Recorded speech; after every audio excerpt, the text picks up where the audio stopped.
Well, ang ginagawa kasi ng gobyernong ito ay ang tinatawag na bread and circus. Okay? Ang bread and circus ay isa po itong taktika.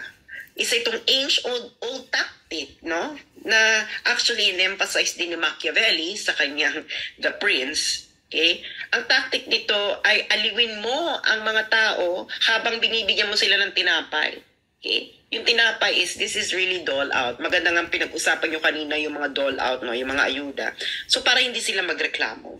Okay? So, yung suppression, okay? Yung suppression, doon lang yan, doon sa makaka-point out na merong maling nangyayari sa gobyernong ito.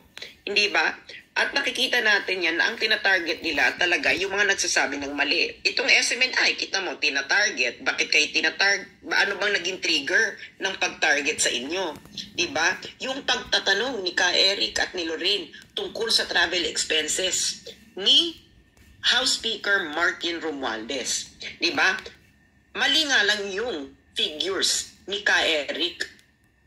Pero yung esensya ng tanong na yun ay tama. Diba? Actually, napasama pa sila doon sa hearing, yung House of Representatives. Sabi nila, 39.7 million lamang ang traveling expenses nila together with the Speaker, all of them. Pero pag tiningnan mo ang 2023 General Appropriations Act, ang budget ng Kongreso sa traveling expenses ay 2.066 billion. Kailan ba nagkaroon ng hearing? Di ba November? November yung hearing. December. So, sabi nila 39.7 lang o ilang araw na lang yun or buwan kasi October figure ata yung binigay nila. Ano mangyayari dun sa sukli? Hindi na nila sinagot. Ako ay pinoint out ko yon, yung issue na yon. At syempre, nagalit na naman sila. Diba? Kasi nga, nilulusob sila ng taong bayan. Naging effective yung kampanyang #hindi mo pera yan. At ito ay magpapatuloy. No? Hindi natin ito titigilan dahil ilang dekada na ang problemang ito. And I hope no the other media would actually keep on raising this issue. And I was actually happy kay Ed Lingao nung in-interview niya ako na nagpasalamat sa akin. But I told him na I wasn't the one who first raised this. No? It was Solita Monsod in 2011 and 2024 na. No? Hanggang ngayon, hindi pa rin natin nababago itong sistemang ito. Bakit hindi natin gayahin ang bansang Amerika na ang US Congress nila ay may statement of disbursement every quarter? Makikita mo doon ang ginagastos ng bawat isang senador at congressman up to the last centavo kung saan napunta, parking, bayan, telepono, etc. Ngayon kung ayaw nilang gayahin ng Amerika, gayahin nila ang China. Walang sweldo ang National Congress. Di ba? Allowance lang. Walang MOOE. Mamili na lang kayo kung anong gusto yung sistema. Pero ang sistema sa Kongreso ay sistemang bulok na bulok. Ngayon, pag ayaw niyo pa itong baguhin, Diyos mio, baka mas mauna pa tayo mawala sa mapa kaysa makapag-liquidate ng resibo ang mga bawat isang congressman. Last week pala yun ng November yung hearing, tapos na sundan sa buwan ng December. And sa tingin mo... Kanina may nabanggit din kasi tinanong ko rin yan kay kanina, Senate Minority Leader Pimentel. Nabanggit niya yung mga pinuno lang ng bawat branch, like Pangulo,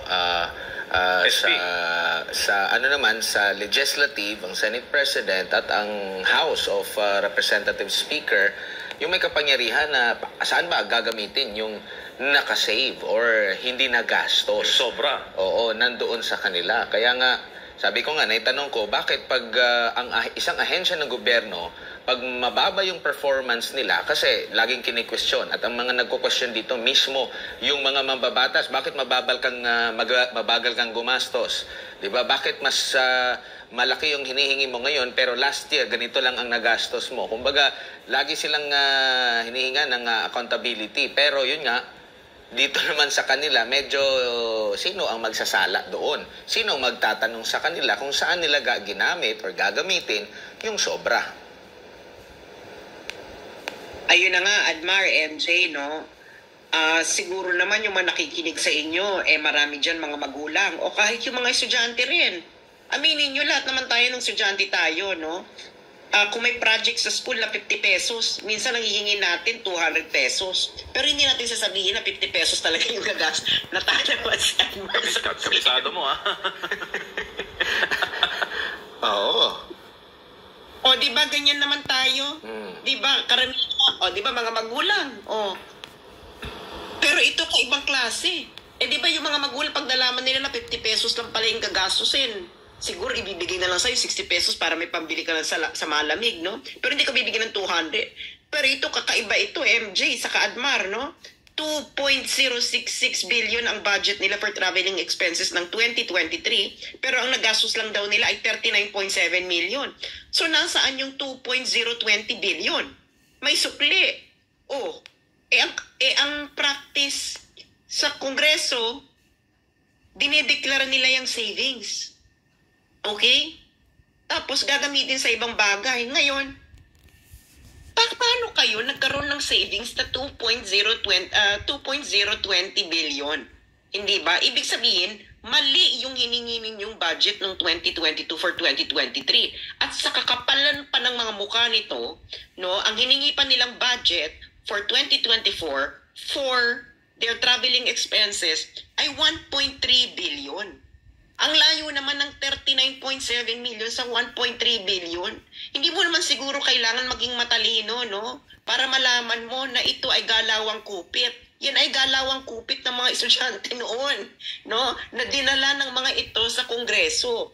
Ang masama nga lang, no, ang pagkakaiba nga lamang nung mga estudyante pa lamang ang mga kongresista na ito, ang kinukupit lamang nila ay yung pera ng magulang nila mismo.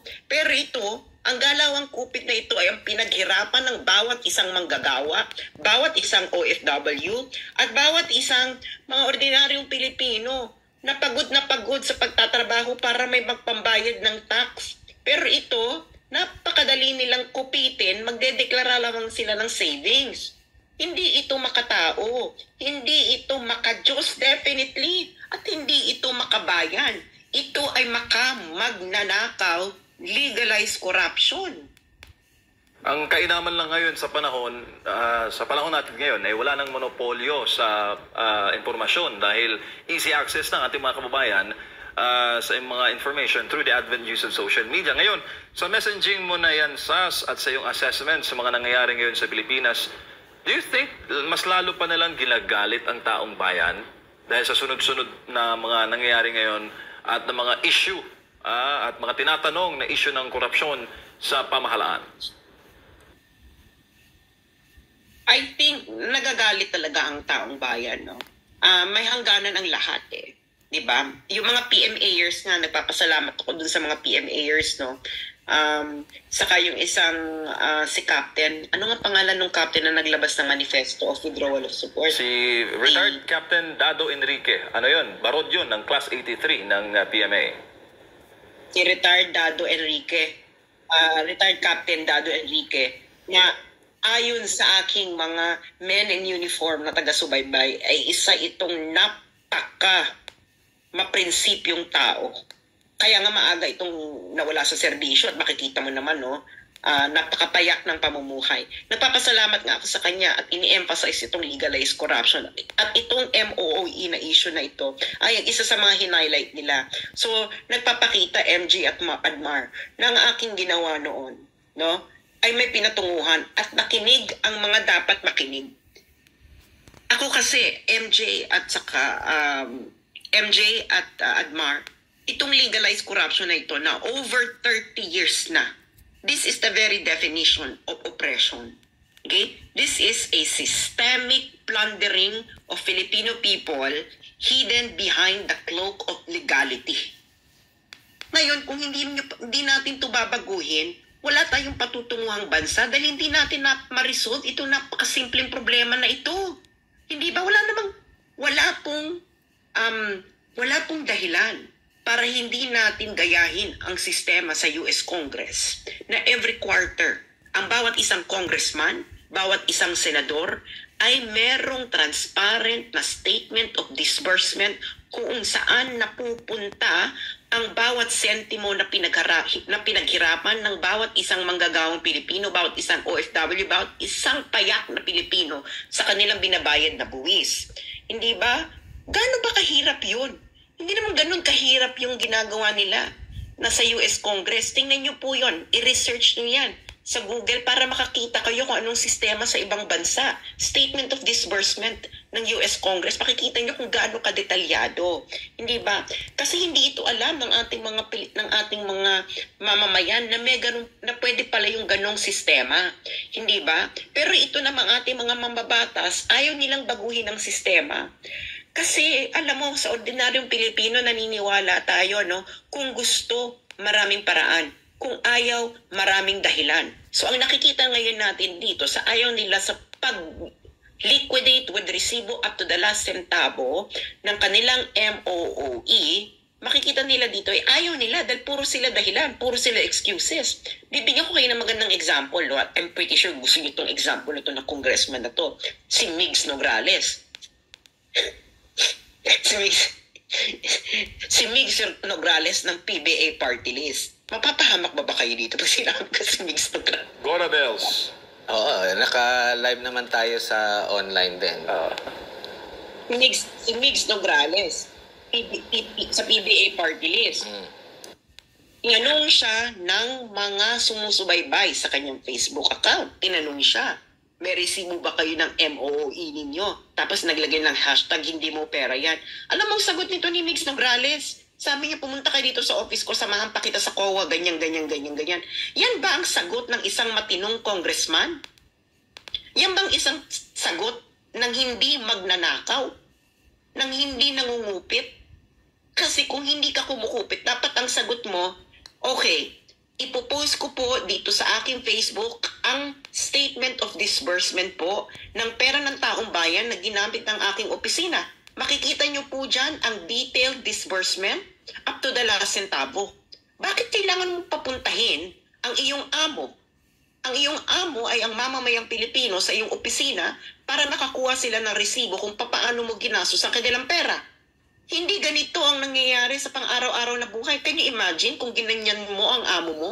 Sinabihan ka ng amo mo sa iyong pinapasukang opisina na tinanong ka ng amo mo, nasan yung resibo? Dito, sasabihin mo yung amo mo, pumunta ka dito sa aking bahay at samahan pa kita sa ganyan.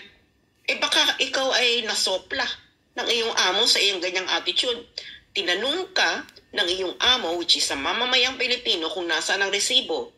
Ang dapat mong sagot ay ito po ang resibo at ipinost mo publicly dahil ang perang ginagastos mo sa iyong opisina ay hindi confidential fund. At lalong-lalo na hindi mo pera yan. Diba? Kaya dapat may handa kang ipakita ang resibo kung saan mo ginagastos yan. Dahil kung hindi ka handa ipakita ang resibo, either may mali sa sistema sa iyong opisina kung paano mo ginagastos ang pera ng taong bayan, meaning wala kang bookkeeper, wala kang proper accounting. Diba? Wala kang updated accounting, bookkeeping, and even internal auditing. At ikalawa, wala ka talagang resibo.